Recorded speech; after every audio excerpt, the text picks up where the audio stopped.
ҳалво хӯрданиест ки аслан аз орд, ширинӣ, қанд, шакар, набот ва равған тайёр карда мешавад. ҳалво хелҳои гуногун дорад, масалан башир, сафедак, умочӣ, фатирӣ, тар. миёни мардуми минтақаи раштонзамин ҳалвои сафедак маъмул аст, ки он аз равған, орд, шакар ё хокаи шакар омода мешавад.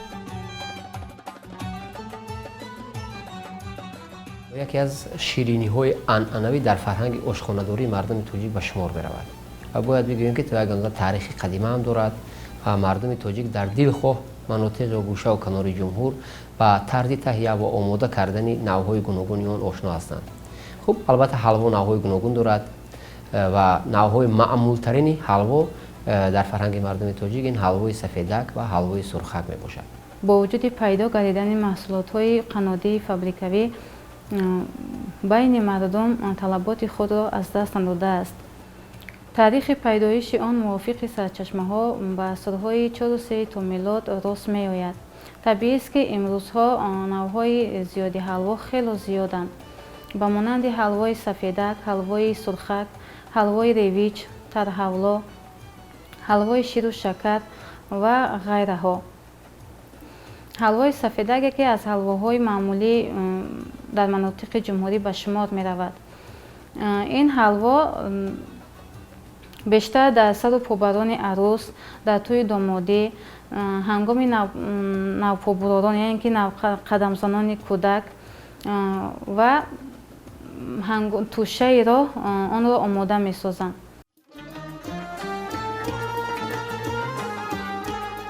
аслан мардум ин намуди ҳалворо дар маросимҳои хурсандӣ омода мекунанд.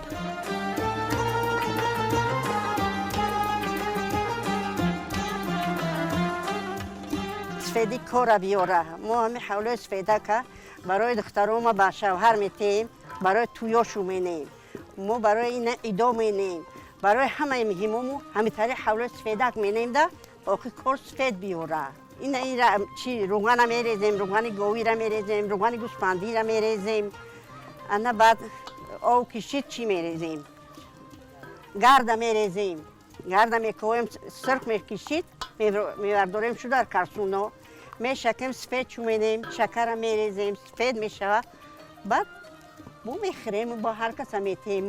ина ба духтарому рӯй менем, дар тӯёи духтарому менем. ина вақте ки сафед шавӣ гирифт, мо шакарша мепартовем. қанди майда кардагӣ, бехтагӣ, вақте ки мо чиш менем, чанд қайр бо шакар мешакиш, ҳам шакар ҳам об мешавад дар дарунаш, ҳам сафед мешавад. вақте шакараш намефаҳмӣ ки чӣ хелай ширинае чие, шакари ҳамин дар ҷош ки омад, ҳамин айтанаи карсон пӯй мешавад, канда мешавад. вақте шакиданаш осон мешавад. ман бо сифати муаллима забон русӣ дар мактаби таҳсилоти миёнаи умумии рақами 12 чанд сол шуд кор мекунам. ҳай инам ҷавон дар давраи ҷавоним омадам, дар инҷа хонадор шудам, фарзанддор шудам, ҳама расми расули тоҷикоро ёд гирифтам. хай дар ягон кор бо тоҷикорам гузаштам, нони хушрӯ мебастам, хай ҳама авқоти миллира ҳама кора ёд гирифтам, кардам, фарзанддоро ба воя расондам. хай ҳама чизе духтарома хонадор кардам. ягон қадам хафагӣ накардааст ки духтарои ту ягон беҳанара ё ки ягон кора карда наметавона. ҳама миннатдор, ҳама хурсанд. яъне ба духтарома ба расми расули тоҷикон ина ҳавлои сфедак кардам, сурхак кардам. хай чӣ хеле ки расми расули тоҷикон будан амута кардам. ай мо хай бами тоҷикора ху дӯст доштем. хай ватани дуюм мошидааст, шигронами давлати овод, шигрона ами доштагимо ки мо инаминҷа имрӯз дорем, мехӯрем, мегирем. хай ҳазор бор раҳмат.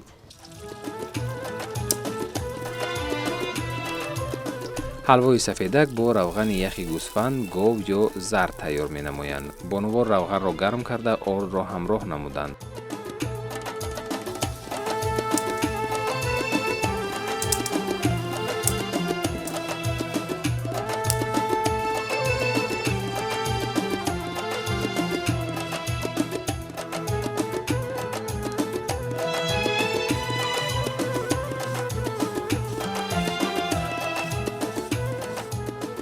баъдан камакак тафт дода аз оташ гирифтанд.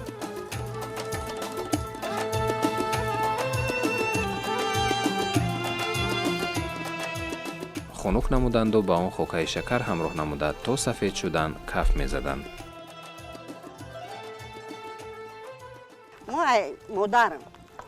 مادرم میکرد با مورا میکرد نشون بعد خیلی یاد گرفتیم امیره بو با فرزندم بو کایسیم یاد بگیرم بو با پس سری ما با او یاد بگیرم کنم دستلو میکنیم چیو لعلیو میکردیم در کسرولو با دخترمو میکردیم در صندوقشو میموندیم باقی دور روی میکنیم تو خنک شیدن شد تو خنک شیدن شد میکویش خنک شد بعد شکر که قندو که ریختیش چی میشه بعد پیچیدن نگیره حالا سفید کردی همسایه رو پیرود مینی بعد میای کسونیه در پیش شما میمونی و سفید که هم میگیری نوبت به نوبت تو به فرشی او دیگریش میتید تا سفید شوه کوری همه کسا کوری یک کس نیستی همه میرویان میره این که قدیم موندگی همه سفیده که هر آدم کردن قدیم موندگی ای دمو وقتی تیار مینن کلمترو ایره برای ما میتین که آزیره دستاشون به قوت نیستن ما خیلی باید چی ترکیم یا وقتی یخ مینه ما میگیریم سفید مینیم و کلشچه ها قطعی تریز سفید شو مینیم بعد شکرشون قندشو میشپیم قنده رو چکیدگی تیار کردیم میبزیم بعد همون مایده قند ما دایی ارارش میکنیم شگرانه دولت مینیم شگرانه آبادی ملت همه چیز هست دانشگاه ها مکتب ها دختر ها همه چی هست برای ما وقتی مادرای ما بیمار میشیدن ما یگان بیمار خونه نداشتیم حاضر داریم همش هست فرزندامو میخونن وقتی که مادرای ما را چی میکردن ما یگان جای نبود بخونیم ما خود معلومات میانه هم نداریم حاضر وقت شگرانه دولت که همش هست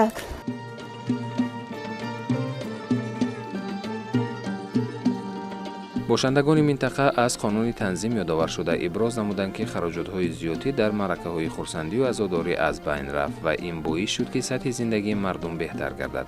Масалан, дар тӯи маъракаҳо як сандуқ пур аз ҳалвои сафед мебурданд ки ду шабонарӯз онро бо хароҷоти зиёд омода мекарданд. имрӯз ин аллакай аз байн рафтаву танҳо барои дастурхони арӯс ҳамчун ширинии миллӣ омода мешавад.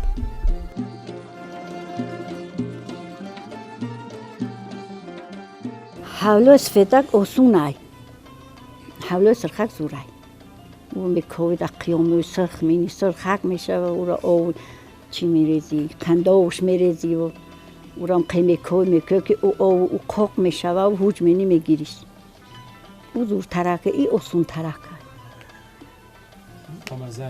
او باید که در قیام بیاریم قوامزه است که البته فرهنگ استفاده یا کنتکست استفاده این نوع حلوا نسبت به حلوای سرخک کمی نازکتر است زیرا در منطقه‌های کوهی مخصوصا مسچای کوهی در وادی رشت حلوای سفیدک رو بجز از جشن عروسی در تولد طفل هم استفاده میبرند مثلا وقتی که طفلی نو به دنیا میآید حتما از همین نوع حلوا یعنی حلوای سفیدک یک سطل آماده کرده به خانه‌های همسایه قسم یا پاره کرده تقسیم میکنند و این رمز آن را دارد که در خاندان سفیدی و خوشبختی روی کار آمده است و ببینید که در فرهنگ مردم تاجیک حلوای سفیدک همچون رمز سفیدی یک موقع معین را دارد. سفید مینیم بعد شکر مینیم سفید مینیم بعد شکر این که یخ کشید بعد سفید میشه شیدن میگیره انا بعد چی مینیم شکر قندو میریزیمش و میکویمش سفید میشه هنگام آماده نمودن آن بیشتر آن را با همچون با رویه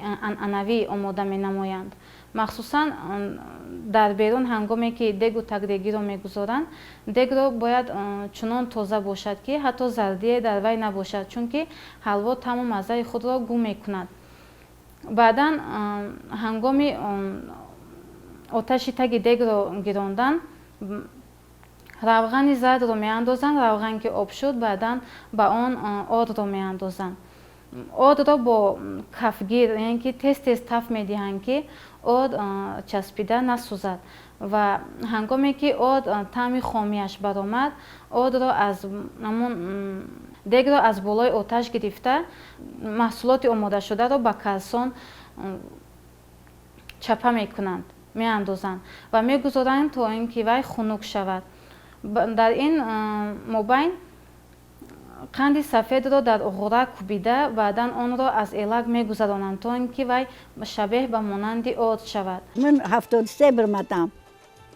توی منیم حبلو کن، قزق کن، فتیر کن، ده ماشینی بر توای سوارم کن، گرفتن برای وقت ماشینای چی نبودن. خی میده حق. خیلی کوکنیم امو رود مو چی بود.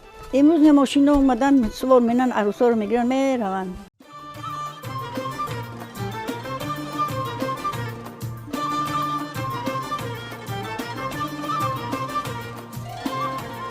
باید گفت که هر یک عنعنه اجدادی مردمی با فرهنگ و صاحب هنری رشتان زمین با رنگ و رنگی جذاب و نوتکرار جلوه می کند و همگان را جلب خود می سازد.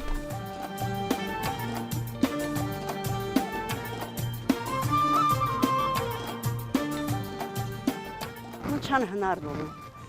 من قرمدوزم، من کوکل روسکنم، من گلدوزیگرم، من بافم، با چی دیگه کنم؟ یک کم پیر من میتونم، دستم میخوام. با محنت خودم میتونم که بخورم. مردم تاجیک در مراسم‌های علل خصوص مراسم‌های خرسندی، در جشن‌های عروسی، در جشن‌های خانوادگی، جشن‌های زادروز، علاوه‌اً در توی عروسی حتما از همین نوع حلوا میپزند، آماده میکنند برای دسترخوان و اینچنین برای هدیه کردن، همچون دستاویز برای مهمان‌ها در دسترخوان گذاشتن یا در طبق‌های آنها گذاشتن، حتما از این نوع حلوا میپزند و هر کدام طرز تهیه خود را دارد. و باید بگیم که حلوای سفیدک در منطقه‌های کوی جمهوری تاجیکستان بیشتر استفاده می شود. در گذشته اصلا حلوای سفیدک را از دنبه گوسفند، آرد و قند میده یا که قندریزه خوکه قند سفید آماده می کردند و بعدتر طرز تهیه حلوای سفیدک کمی دیگرتر گردید با وجود که امروز هم همون نوع عنعنوی حلوای سفیدک که از دنبه گوسفند آماده می شود البته تهیه می شود و اما بعدتر طرز تهیه اون نسبت به دنبه با روغن زرد بیشتر معمول گردید.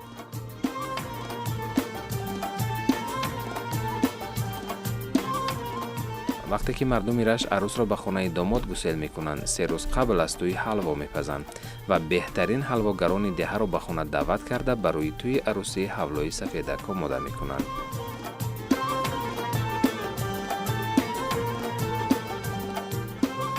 یک سطل سیربرای تری میکنیم، یک کارسونه سرخک میکنیم. بعد یک کسو اینقدر صندوق قوم میموندن، بعد تقسیم چوب با چیو ینگه میومد شه نمیمد. بعد تقسیم چوب میگیریم دفعه ینگه شه میموندیم. در رفت آماده نمودن حلوا بین مردم باور و اعتقادها دیده می شود. مخصوصا هنگام آماده نمودن حلوا زنها یگان مرد را در رفت آماده نمودن حلوا در نزد خود راه نمیدهند، چون که پای افتاده حلوا با لذت نمی آید و اینچنین باز برای رفع نمودن نقص و زیان زنها در تگ پای خود جاروب میگذارند. این معنای آن را دارد که هنگامی که شخصی که به همون نزد همون حلواپز می درآید، یعنی که همون چشم هوای مرد را یعنی که زیان بد را رفع می سازد. زنهای حولاگر آرد و روغن و خوکه شکر را انا همین گونه آمیخته کرده با دست یا قاشق چوبین لط می زدند. بعد از تیار نمودن نصف حولای تیار شده را به طبق و باقی مانده را در پیاله و للیچه های میده برای هدیه آماده کردند.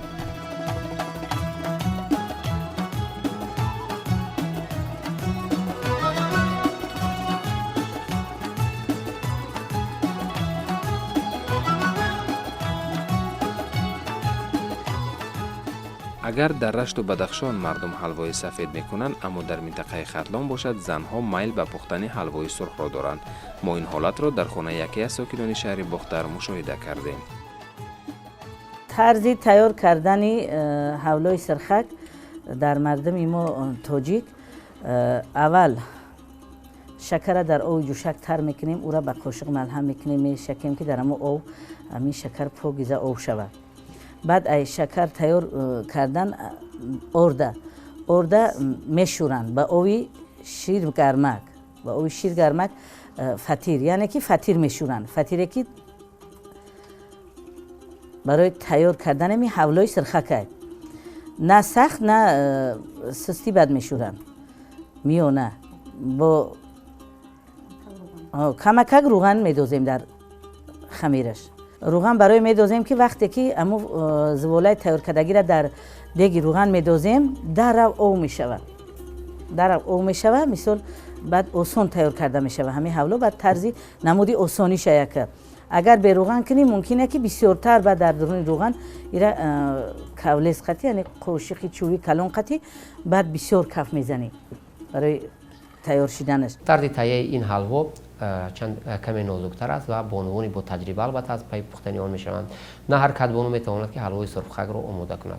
خب سر اول روغن زرد یا روغن زغیر یا روغن رستنی رو در دیگ پورا داغ میکنند که آن بو طعم خوش رو میبرارد و سپس به بالای آن آهسته آهسته کمی گرد ریخته آن گرد رو مالش میدهند توسط قاشق‌های چوبی. بعضی بانوان توسط کفو اول گرد رو آماده میکنند که این رو میگویند که حلوای گردی. خب البته گرد وقتی که به مثل همون گردی که در آرداب یا آردبریان تیار میکنن با مانند همون کمی سرخ شد و مدتی معین الکی وای تیار که شد حتما از بالای آن قنداب قبلا آماده کرده یعنی از شکر و آب توسط جوشانیدن قنداب مخصوص آماده میکنه که آن قیامی نه چندان غفصتر رو به خود میگیرد و سپس آن رو به بالای همین گردی آماده گردیده آهسته آهسته ریخته با کفلزی چوبین حتما میکوبند و این حتما در ظرف‌های آلومینی و میسی پخته میشود برای که ویران نشود و سیر آن به حلوا نگذارد مزه طعم حلوا رو دیگر نکند. مدت معین آن رو در آتش حرارتش معین میکوبند توسط کفلز چون که حلوا با هم چسبیده صفتش ویران نشود. همین در تویای دختر توی کن در معرکه بسیار همین حلوا را میکردن موموهای ما مثال مادرای ما میکردن طرزی همین حلوای سرخککی در دسترخوان آرایشی دسترخوان حلوا بود. اگر که بسیار معرکه دا یا که توی دا حلوا نکنن گویا او توی نیسته باید حلوا را حتما حلوا را باید بکنن. حلوای سرخک این حتمی است در همه مردم ما تاجیک. بعد سالهای بعد سفیدک برآمدگی که حلوای سفیدک هم این هم یک نمودی حلوای بامزه های و همه خیلی دستی با روغن زرد با همه خیلی شکر محصولات های همه خیلی در همه حلوا میره و در وی حلوا هم میره و در روغن زرد میدوزن در همین طبق گرفته طبقی سیردار ده و ایره کف میزنن به دست کف میزنن که وی سفید میشود. با میکنن که در وی نیمی همو را میگیرن دانه کنجیت میدوزن میزنن یک طبق حلوای سفیده که کنجیتی میشود. با میشون که ها زیرک زمان ده با کاکائو میدوزن یک طبق دیگه شود در یک طبق دیگه میگیرن میموننش حلوای سفیده که کاکائو قطی زدگی یعنی که ملوچ نمیشود. یک حلوای سفیده 3 نمود حلوا تیار میکنن. به قول این مادران حلوای سرخ را در موسم سرما بیشتر آماده می کنند زیرا تقریبا آن از غذاناکی بای بوده ارگانیسم را از سردی ها نگاه می دارد و برابر این صفت خود را 4 ماه یا حتی 1 سال نگاه می دارد. حلوای سرخک وقتی که زمستان اگر بکنی هر سحر یک تریلکه دا برداشته پیش فرزندان دمان یا که خود بخری این یک معجزه خوبه. حلوای سرخ گرم این میجازش گرمه. حلوای سرخ میجازش گرم میشه. برای ما را در درون روغن سرخ میکنیم میگیریم تو. ایران خوب میشید که نهاری سحر خوردن اگر حلوا را بخری تو بگر سیر میگردی. محصول میشه. خیلی ما مردم میگیم که مثال سحر صبحانه شروع خورده محصول تو ابیت سیر میگرده میگه انا می یک نمود طرزی خوراکی با مزه هست که اگر خوردید سیر میگردی. همزمان بانوان حلوای سرخک را نیز توشه عروس می شمارند. عروس را حتما با این شیرینی ملی به خانه داماد گسیل می کنند و از آن حق و همسایه ها نیز با نیتی نیک می چشند. این حلوای ما تیار شد. وای خدا نصیب کنه حلوا را می‌برداریم در طبقی سفالی فسان با قاشق با گل میمونیم حلوا را بعد نزدی مهمون می‌داریم. بهترینی حلواها شد. این حلوا چند قیازی خنک شود همون قدر با شروع می شود. بهترین یک طعامی خشخرایی همه کسی حلوا را نغز میبینه خو کلون باشه خو خردسار باشه خو کمپیر باشه کدامی که نباشه این طرز نمودی حولای سرخک نقض میبینم.